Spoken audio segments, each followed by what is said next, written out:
أشهد أن لا إله إلا الله وحده لا شريك له وأشهد أن محمدا عبده ورسوله أما بعد فأعوذ بالله من الشيطان الرجيم بسم الله الرحمن الرحيم الحمد لله رب العالمين الرحمن الرحيم مالك يوم الدين إياك نعبد وإياك نستعين اهدنا الصراط المستقيم صراط الذين أنعمت عليهم غير المغضوب عليهم ولا الضالين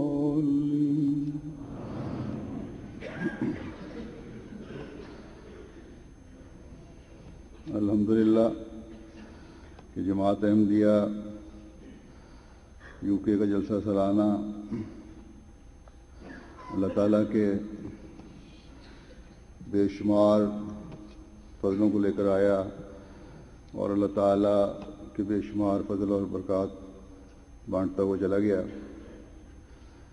کئی لوگوں نے خطوط میں اور زبانی بھی اظہار کیا کہ ایک عجیب روحانی کیفیت تھی جو ہم اپنے اندر محسوس کرتے رہے. خدا کرے کہ یہ روحانی کیفیت عارضی نہ ہو بلکہ ہمیشہ رہنے والی اور دائمی ہو. ہم ہمیشہ اس کوشش میں رہیں کہ اللہ تعالیٰ کے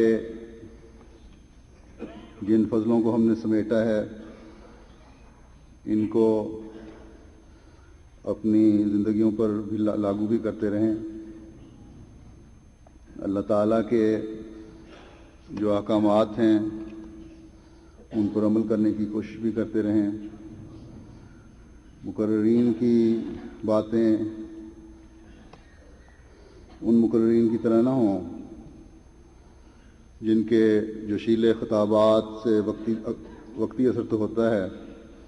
لیکن مجلس سے اٹھتے ہی وہ اثر جو ہے وہ زائل ہو جاتا ہے. وہی دنیا اور اس کے دھندوں میں انسان کھویا جاتا ہے. ترقی کرنے والی اور انقلاب پیدا کرنے کا دعویٰ کرنے والی قوموں کا یہ طریق نہیں ہوا کرتے. وہ جب ایک کام کرنے کا عزم لے کر اٹھتی ہیں تو پھر اس کو انتہا تک پہنچانے کی بھی کوشش کرتی ہیں. لیکن جو الہی جماعتیں ہوتی ہیں ان کا ایک اور خاصہ بھی ہوتا ہے. ان کو اپنی ترقیات اپنی کسی قابلیت یا اپنی کسی محنت یا اپنی کسی خوبی کی وجہ سے نظر نہیں آ رہی ہوتی بلکہ ان کو پتہ ہوتا ہے کہ یہ سب کچھ اللہ کے فضلوں کی وجہ سے ہے نہ کہ ہمارے کسی خوبی کی وجہ سے. اور پھر جب جماعت بحیثیت جماعت بھی اور ہر فرد جماعت انفرادی طور پر بھی ان فضلوں کو دیکھتے ہوئے خدا تعالیٰ کا شکر ادا کرتا ہے، اس کے آگے جھکتا ہے، اس کے آگے گڑ گڑاتا ہے کہ اے خدا تو نے جو اس قدر فضل ہم پر کیے، جو بارش کے قطروں کی طرح برستے جا رہے ہیں، ہماری کسی غلطی، ہماری کسی نالائکی، ہماری کسی نااہلی کی وجہ سے بند نہ ہو جائیں. اس لیے ہمیں توفیق دے، ہمیں طاقت دے اور ہم پر مزید فضل فرما کہ ہم تیرے ان فضلوں کا شکر ادا کر سکیں، کیونکہ شکر ادا کرنے کی طاقت بھی اے خدا تجھ سے ہی ملتی ہے. جب یہ سوچ ہوگی اور ہم اس طرح دعائیں بھی کر رہے ہوں گے تو ہم اللہ تعالیٰ کے اس اعلان کے اللہ تعالیٰ کی اس پیار بھری تسلی کے حقدار بھی بن رہے ہوں گے کہ لئن شکرتم لازیدنکم، کہ اگر تم شکر ادا کرو گے تو میں ضرور تمہیں بڑھاؤں گا. اللہ کرے کہ ہم ہمیشہ اللہ تعالیٰ کا شکر ادا کرتے ہوئے اس کے اس وعدے کے، اس اعلان کے حقدار ٹھہریں اور کبھی نافرمانوں اور ناشکروں میں شامل ہو کر اللہ تعالیٰ کی ناراضگی کا موجب نہ بنیں. جیسا کہ فرماتا ہے اس کے آگے ہی کہ وَلَئِن كَفَرْتُمْ إِنَّ عَذَابِي لَشَدِيدٌ، وَلَئِن كَفَرْتُمْ إِنَّ عَذَابِي لَشَدِيدٌ، یعنی کہ اگر تم ناشکری کرو گے تو میرا عذاب بھی بہت سخت ہے.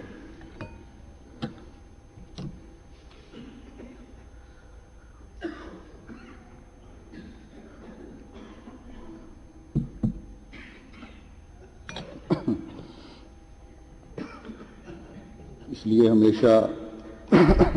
شکر گزاروں میں سے بنے رہو. شکر گزاری کے بھی مختلف مواقع انسان کو ملتے رہتے ہیں، اور جو مومن بندے ہیں وہ تو اپنے ہر کام کے سدھرنے کو، ہر فائدے کو، ہر ترقی کو اللہ تعالیٰ کی طرف منسوخ کرتے ہیں اور پھر اس پر اللہ تعالیٰ کا شکر بجا لاتے ہیں اور ہمیشہ عبد شکور بنے رہتے ہیں. جلسہ سالانہ برطانیہ گزشتہ اتوار کو ختم ہوا. جیسا کہ میں نے کہا کہ احمدیوں نے ان دنوں سے فائدہ اٹھایا، لیکن یہ فائدہ اس وقت تک جاری رہے گا جب تک ہم میں سے ہر ایک اللہ تعالیٰ کا شکر گزار بندہ بنا رہے گا.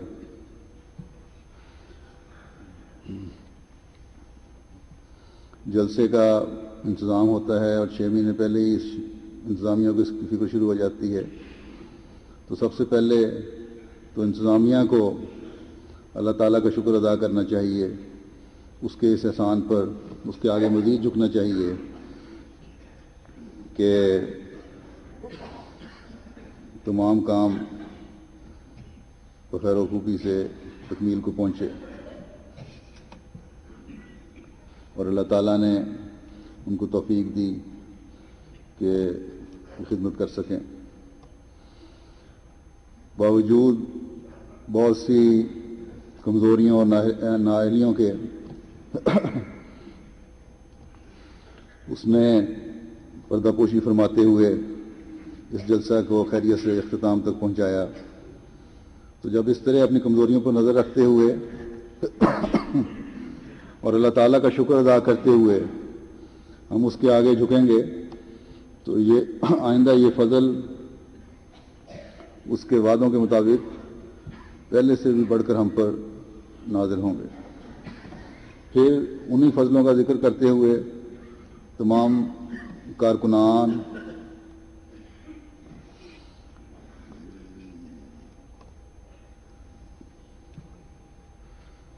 مہمانوں کے بھی شکر گزار ہوں گے کہ انہوں نے بھی تعاون کیا اور میزبانی کی کمیوں پر صرف نظر کیا اور کسی قسم کا شکوہ یا گلہ نہیں کیا.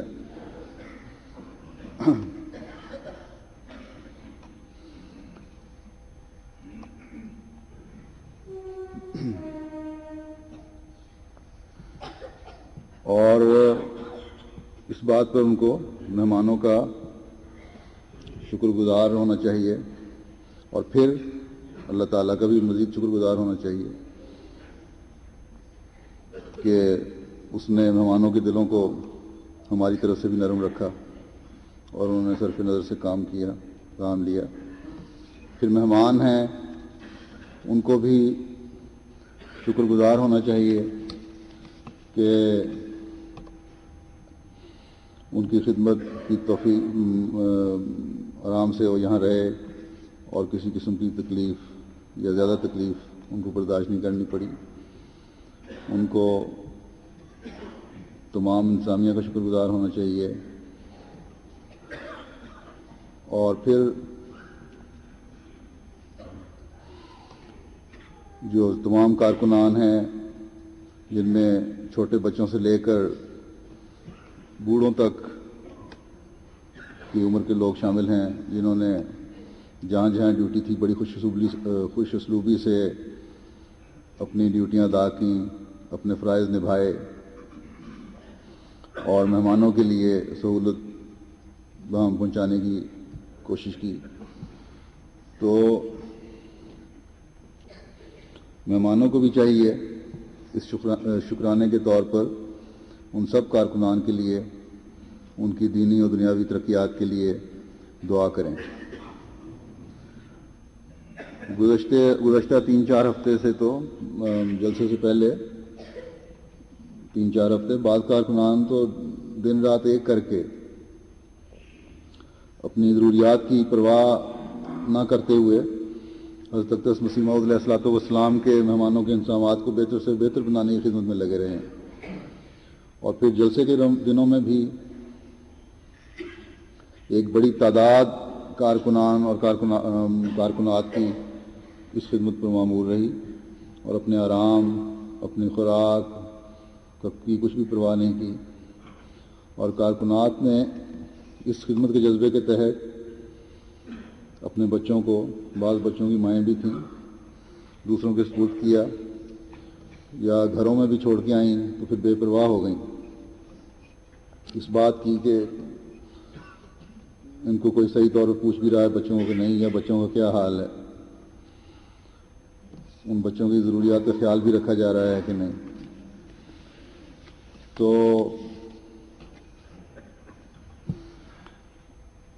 آنے والے مہمانوں کو اللہ تعالیٰ کے شکر کے ساتھ ساتھ ان کارکنوں کا بھی شکر ادا کرنا چاہیے، کیونکہ جو بندوں کا شکر ادا نہیں کرتا وہ خدا کا بھی شکر ادا نہیں کرتا، حدیث میں آیا ہے. تو اس شکر گزاری کا بہترین طریقہ یہ ہے، جیسا کہ میں نے عرض کیا، کہ ان تمام کارکنوں کے لیے دعا کریں اللہ تعالیٰ ان کی اس خدمت کی بہترین جزا دے، اور پھر ان پر ہمیشہ اپنے پیار کی نظر ڈالتا رہے. پھر مہمانوں کو ان عزیزوں، رشتہ داروں، دوستوں کا بھی شکر گزار ہونا چاہیے جنہوں نے ان کو اپنے گھروں میں اس جذبے کے تحت مہمان ٹھہرایا کہ حضرت اقدس مسیح موعود علیہ الصلوۃ والسلام کے مہمان ہیں. ان کے لیے خاص دعائیں کرتے رہنا چاہیے. اللہ تعالیٰ ان سب دوستوں کو جنہوں نے اپنے اپنے گھروں میں مہمان ٹھہرایا جزا دے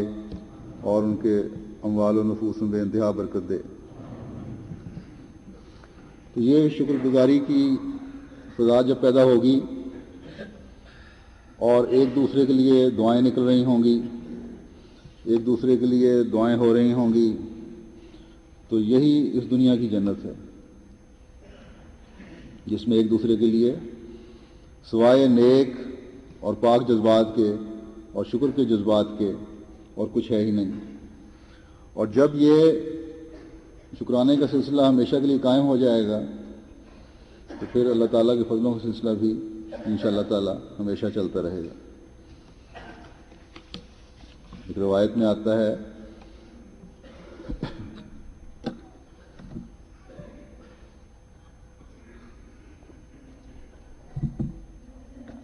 حضرت علی بیان کرتے ہیں کہ نعمت شکر کے ساتھ وابستہ ہے اور شکر کے نتیجہ میں مزید عطا ہوتا ہے، اور یہ دونوں ایک ہی لڑی میں پروئے ہوئے ہیں،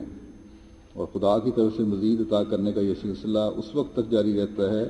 جب تک کہ بندہ شکر کرنا نہ چھوڑ دے. تو دیکھیں فرمایا کہ اللہ تعالیٰ ہر وقت کسی نہ کسی طرح دینے کے لیے تیار بیٹھا ہے. تم شکر کرو تو پھر بھی اللہ دیتا چلا جائے گا. اپنے بھائیوں کے بھی شکر گزار بنو, اور اللہ تعالیٰ فرماتا ہے کہ میرے بھی شکر گزار بندے بنو, تو میری نعمتوں سے حصہ پاتے چلے جاؤ گے, ان میں اضافہ دیکھتے چلے جاؤ گے. یعنی اللہ تعالیٰ کا شکر اور اس کی نعمتیں ایک لڑی میں ہیں. ہر نعمت کے بعد شکر ہو تو پھر یہ نعمتوں کا سلسلہ کبھی ختم نہیں ہوتا. ہر نعمت کے بعد شکر اور ہر شکر کے بعد نعمت. بندہ ناشکرا ہو جائے تو ہو جائے, اللہ تعالیٰ کے فضلوں اور نعمتوں کے خزانے کبھی ختم نہیں ہوتے. اور صرف یہ خیال نہ رہے کہ یہ تو چھوٹی چھوٹی باتیں, ان کا کیا شکر ادا کرنا, بعض دفعہ بعض خیال آ جاتے ہیں. نہیں, بلکہ ہر چھوٹی سے چھوٹی چیز بھی جو ہے اگر میسر آتی ہے تو اس کا شکر ادا کرنا چاہیے. بلکہ اللہ تعالیٰ نے فرمایا ہے کہ چھوٹی سے چھوٹی چیز مانگنی بھی ہو تو مجھ سے مانگو. اگر جوتی کے تسمے کی ضرورت بھی ہے تو مجھ سے مانگو. تو جب یہ حالت ہوگی کہ تم جوتی کا تسمہ بھی خدا سے مانگ رہے ہو اور پھر اس کے بعد اس خدا کا شکر بھی ادا کر رہے ہو, تو اللہ تعالیٰ پھر نعمتوں کو اور بڑھاتا چلا جاتا ہے. ایک روایت میں آتا ہے, نعمان بن بشیر بیان کرتے ہیں کہ حضور نے منبر پر کھڑے ہو کے فرمایا کہ جو تھوڑے پر چھوٹی بات پر شکر نہیں کرتا وہ بڑی نعمت پر بھی شکر ادا نہیں کرتا, اور جو بندوں کا شکر ادا نہیں کرتا وہ اللہ کا بھی شکر ادا نہیں کیا کرتا. نومائے الہی کا ذکر کرتے رہنا شکر گزاری ہے, اور اس کا عدم ذکر کفر یعنی ناشکری ہے. جماعت ایک رحمت ہے اور تفرقہ بازی پراگندگی عذاب ہے. یعنی تفرقہ بازی جو ہے آپس میں پھوٹ پڑے رہنا, یہ عذاب ہے, اس سے ہلاکت ہوگی. تو اس میں ایک یہ بھی نصیحت فرما دی کہ ایک جماعت رہتے ہوئے ایک دوسرے کے شکر گزار بنو, اور اس طرح سے شکر گزاری کے ساتھ ایک جماعت بن کر رہنے سے تم اللہ تعالیٰ کی رحمتوں کو بھی جذب کرنے والے ہو گئے. حضرت مسیح موعود علیہ الصلوۃ والسلام فرماتے ہیں کہ یہ بخوبی یاد رکھو کہ جو شخص اپنے محسن انسان کا شکر گزار نہیں ہوتا وہ خدا تعالیٰ کا بھی شکر نہیں کر سکتا. جس قدر آسائش اور آرام اس زمانے میں حاصل ہے اس کی نظیر نہیں ملتی. ریل, تار, ڈاک خانہ, پولیس وغیرہ کے نظام کو دیکھو, کس قدر فوائد ان سے پہنچتے ہیں. آج سے 60-70 برس پہلے بتاؤ کہ ایسا آرام و آسانی تھی. پھر خود ہی انصاف کرو, جب ہم پر ہزاروں احسان ہیں تو ہم کیوں کر شکر نہ کریں. تو یہ حکومت نے جو چیزیں مہیا کی ہوتی ہیں ان کا بھی شکر گزار ہوتے رہنا چاہیے ہمیشہ, جنہوں نے یہ سہولتیں میسر کی ہیں, مہیا کی ہیں. پھر آپ فرماتے ہیں کہ فاذکرونی اذکرکم واشکروا لی ولا تکفرون. یعنی اے میرے بندو تم مجھے یاد کیا کرو اور میری یاد میں مصروف رہا کرو, میں بھی تم کو نہ بھولوں گا, تمہارا خیال رکھوں گا, اور میرا شکر کیا کرو اور میرے انعامات کی قدر کیا کرو اور کفر نہ کیا کرو. بس یہ شکر جس کا آخری سرا ہمیں اللہ تعالیٰ تک پہنچاتا ہے, یہی ہر احمدی کا مطمع نظر ہونا چاہیے. یہی ہے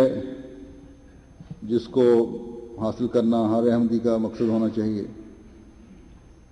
بس ہم میں سے ہر ایک کوشش کرے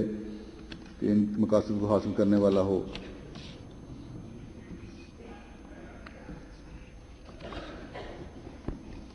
پھر آپ فرماتے ہیں لئن شکرتم لازیدنکم ولئن کفرتم ان عذابی لشدید. اگر تم, اس کی تشریح میں آیت پہلے بتائی تھی, کہ اگر تم میرا شکر ادا کرو تو میں اپنے احسانات کو اور بھی زیادہ کرتا ہوں, اگر تم کفر کرو تو پھر میرا عذاب بھی بڑا سخت ہے. یعنی انسان پر جب خدا تعالیٰ کے احسانات ہوں تو اس کو چاہیے کہ وہ اس کا شکر ادا کرے اور انسانوں کی بہتری کا خیال رکھے اور اگر کوئی ایسا نہ کرے اور الٹا ظلم شروع کر دے تو پھر خدا تعالیٰ اس سے وہ نعمتیں چھین لیتا ہے اور عذاب کرتا ہے۔ چاہیے کہ نرمی اور پیار سے کام کیا جائے، اور چاہیے کہ جو شخص کسی ذمہ داری کے عہدے پر مقرر ہو تو وہ لوگوں سے خواہ امیر ہوں یا غریب نرمی اور اخلاق سے پیش آئے، کیونکہ اس میں نہ صرف ان لوگوں کی بہتری ہے بلکہ خود اس کی بھی بہتری ہے۔ بس کام کرنے والے بھی اور عام احمدی بھی شکر گزار ہونے کی صفت کو اپنانے والے اور اس کے مطابق عمل کرنے والے، اپنی زندگیوں کو ڈھالنے والے ہوں گے تو تبھی اپنے فائدے کی بھی سامان کر رہے ہوں گے، اور کیونکہ شکر گزاری کے سامان بھی خیر و برکت کے سامان بھی شکر گزاری کی وجہ سے پیدا ہوتے ہیں، اس لیے نہ صرف شکر کر رہے ہیں بلکہ اپنے لیے اور دوسروں کے لیے خیر اور برکت بھی حاصل کر رہے ہوں گے،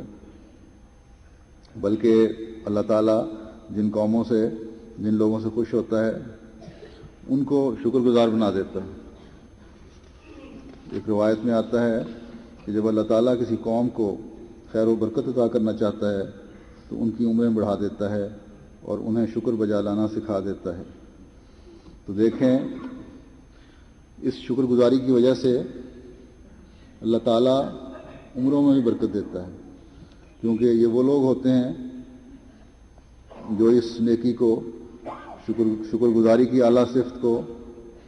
آگے پھیلا رہے ہوتے ہیں اور لوگ ان سے فیض بھی حاصل کر رہے ہوتے ہیں، تو جب لوگوں کو فیض پہنچانے والوں کی عمروں میں برکت ہوتی ہے۔ حضرت ام المومنین حضرت عائشہ رضی اللہ تعالیٰ عنہ روایت کرتی ہیں کہ نبی صلی اللہ علیہ وسلم رات کو اس قدر لمبا قیام فرماتے تھے، اب شکر گزاری اللہ تعالیٰ کی کس طرح کی جاتی ہے یہ دیکھیں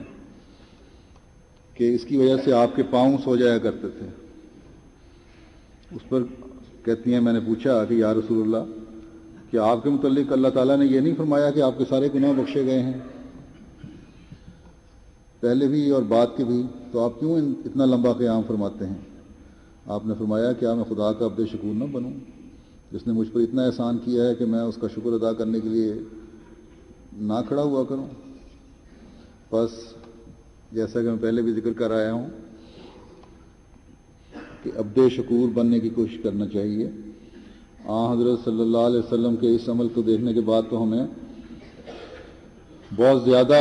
اللہ تعالیٰ کا شکر گزار بندہ بننے کی کوشش کرنی چاہیے، اور ہر احمدی کو اپنی عبادات میں ایک خاص ذوق پیدا کرتے ہوئے اللہ تعالیٰ کے حضور شکر گزاری کے جذبات کے ساتھ جھکنا چاہیے۔ اور اس زمانے میں تو خاص طور پر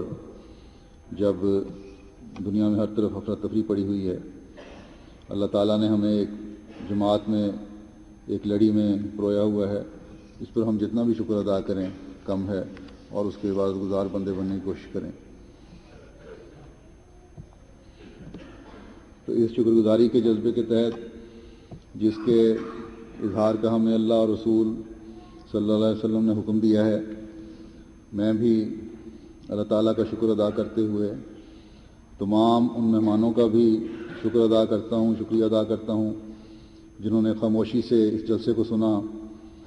اور اس کی برکات سے فیض پایا، اور اب اس کوشش میں ہیں کہ اس کو اپنی زندگیوں کا حصہ بنائیں۔ اللہ تعالیٰ انہیں اپنی نیک خواہشات کی تکمیل کی توفیق عطا فرمائے۔ اسی طرح میں ان میزبانوں اور ان لوگوں کا جنہوں نے اپنے گھروں میں حضرت اقدس مسیح موعود علیہ السلام کے مہمانوں کو ٹھہرایا، ان کارکنوں اور ان کارکنات کو جنہوں نے بے نفس ہو کر رات دن ایک کر کے حضرت اقدس مسیح موعود علیہ السلام کے مہمانوں کی خدمت کی، ان سب کا شکریہ ادا کرتا ہوں۔ ہر کارکن نے، چاہے وہ لنگر خانے میں کام کرنے والا کارکن تھا یا صفائی کے شعبے کا تھا، آپ رسانی کے شعبے کا تھا، ان دنوں میں جلسے کے دنوں میں تو گرمی بھی کافی رہی ہے اور پانی کی ضرورت بھی محسوس ہوتی رہی، تو پانی پلانے کے لیے چھوٹے بچوں نے ڈیوٹی دی اور خوب نبھایا اس ڈیوٹی کو۔ اللہ تعالیٰ ان کی نیکیوں کو اور بڑھاتا چلا جائے۔ جب ڈربا میں جلسے ہوتے تھے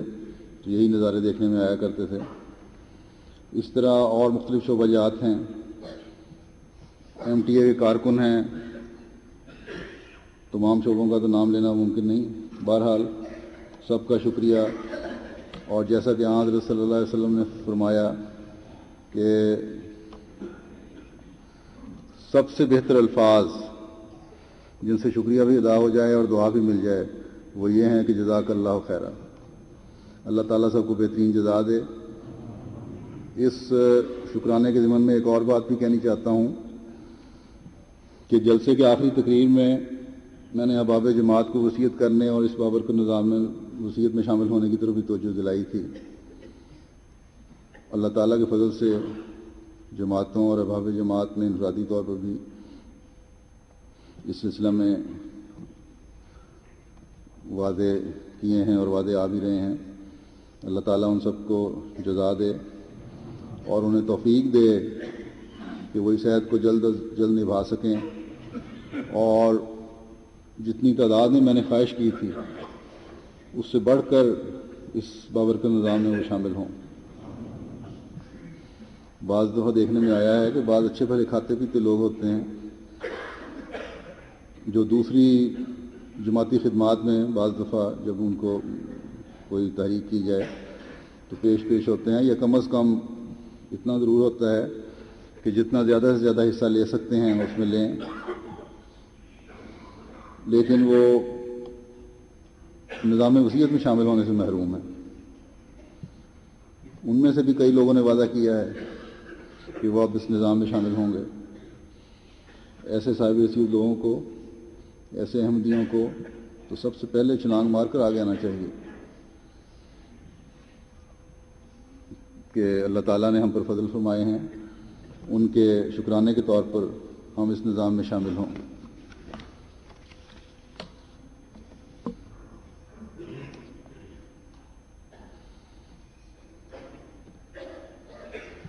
تاکہ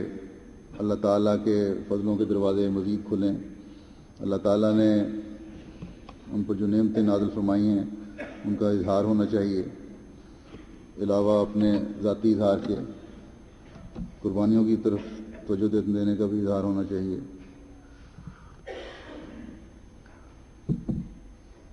ایک روایت میں آتا ہے، حضرت عمرو بن شعیب اپنے باپ اور اپنے دادا سے روایت کرتے ہیں، بیان کرتے ہیں روایت کرتے ہوئے کہ حضرت صلی اللہ علیہ وسلم نے فرمایا، اللہ تعالیٰ کو یہ بات پسند ہے کہ وہ اپنے فضل اور اپنی نعمت کا اثر اپنے بندے پر دیکھے۔ بس جہاں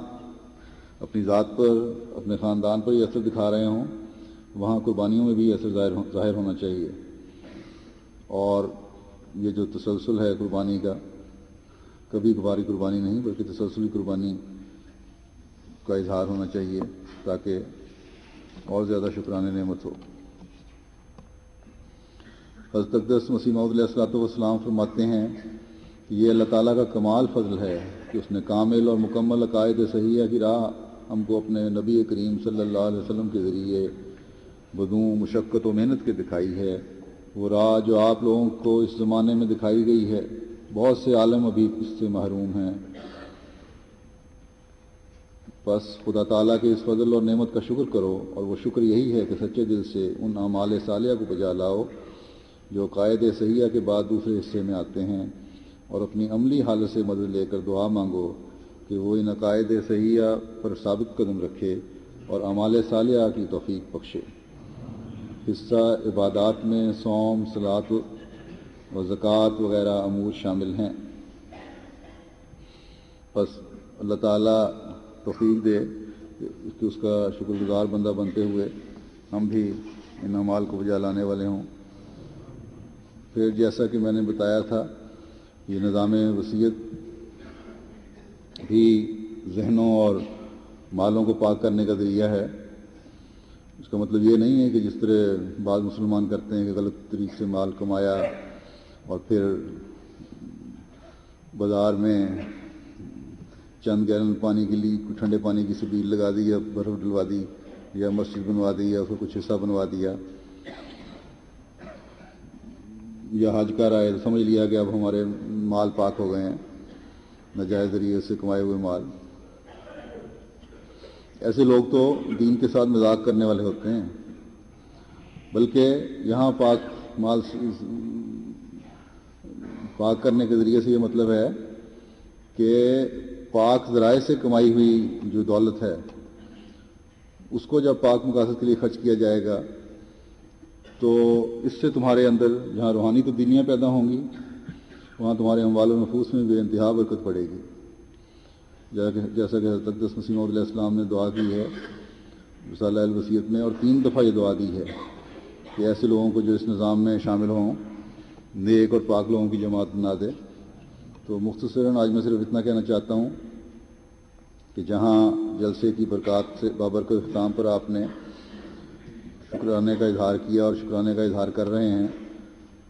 وہاں اس شکرانے کا عملی اظہار بھی کریں کیونکہ جہاں اس نظام میں شامل ہونے والے تقویٰ میں ترقی کریں گے وہاں جماعت کی مضبوطی کا باعث بھی بنیں گے. اور جیسا کہ حضرت اقدس مسیح موعود نے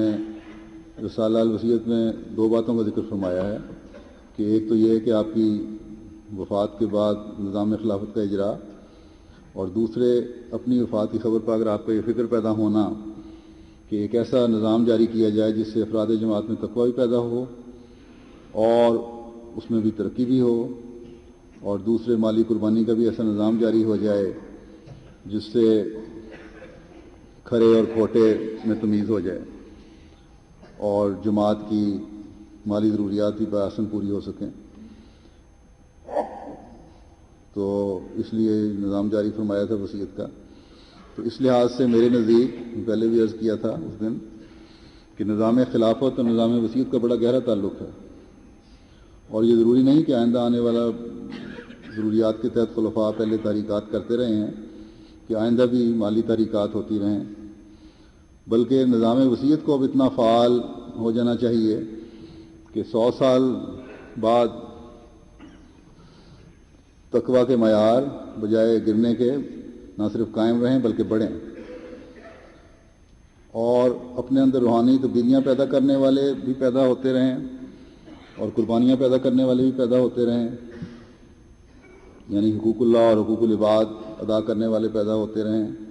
اللہ تعالیٰ کے شکر گزار بندے پیدا ہوتے رہیں. جب اس طرح یہ معیار قائم ہوں گے تو انشاءاللہ تعالیٰ خلافت حقہ بھی قائم رہے گی اور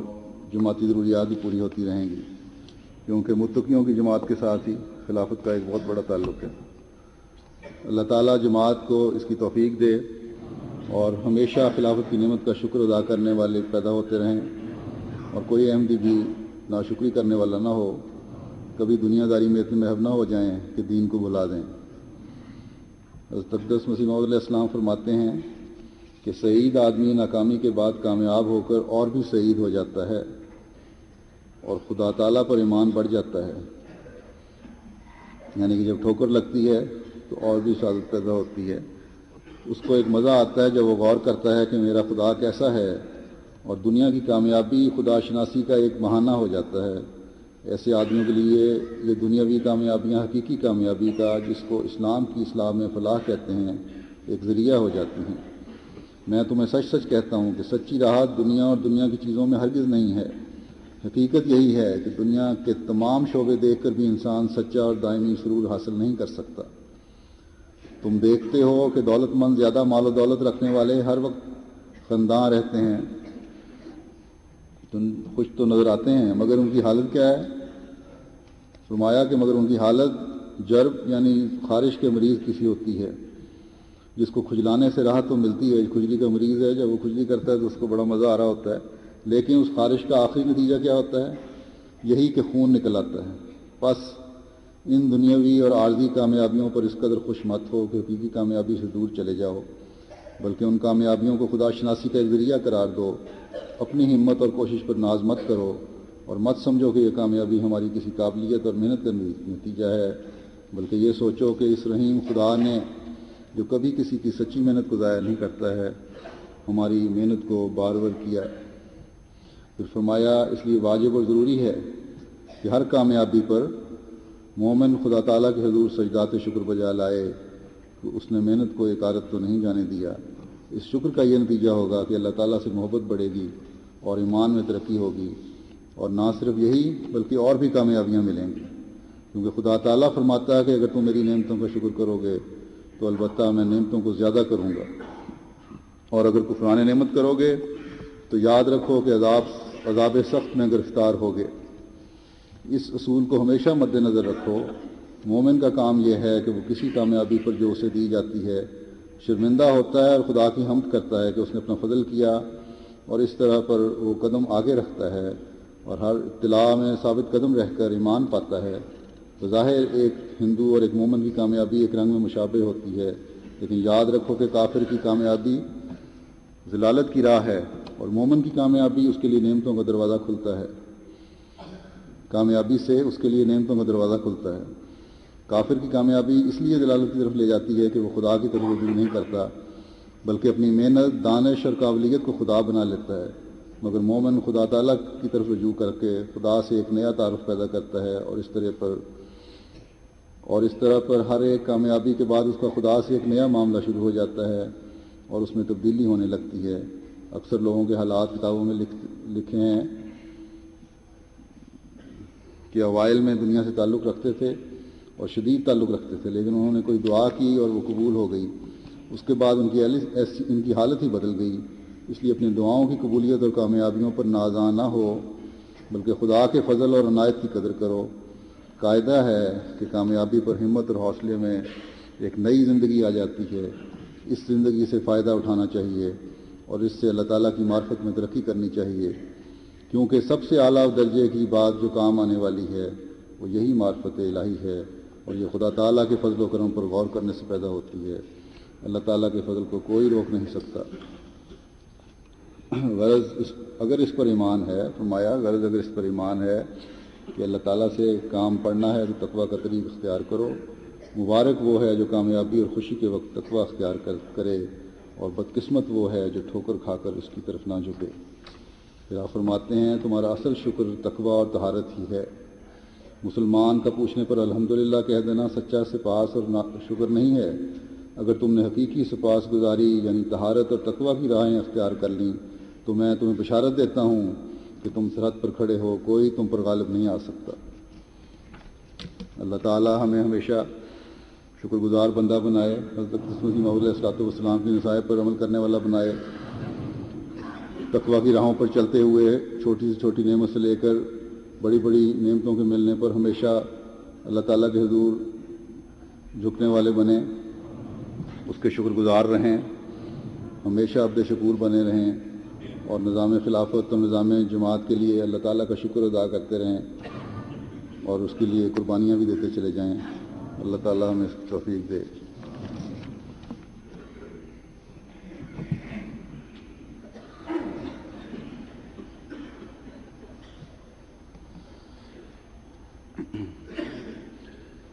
الحمد لله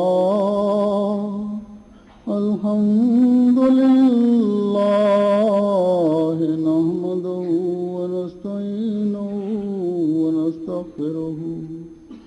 ونؤمن به ونتوكل عليه ونعوذ بالله من شرور أنفسنا ومن سيئات أعمالنا، من يهده الله فلا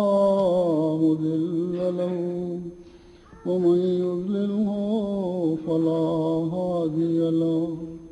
ونشهد أن لا إله إلا الله ونشهد أن محمدا عبده ورسوله۔ عباد الله رحمكم الله، إن الله يأمر بالعدل والإحسان وإيتاء ذي القربى وينهى عن الفحشاء والمنكر والبغي يعظكم لعلكم تذكرون اذكروا الله يذكركم وادعوه يستجب لكم ولذكر الله أكبر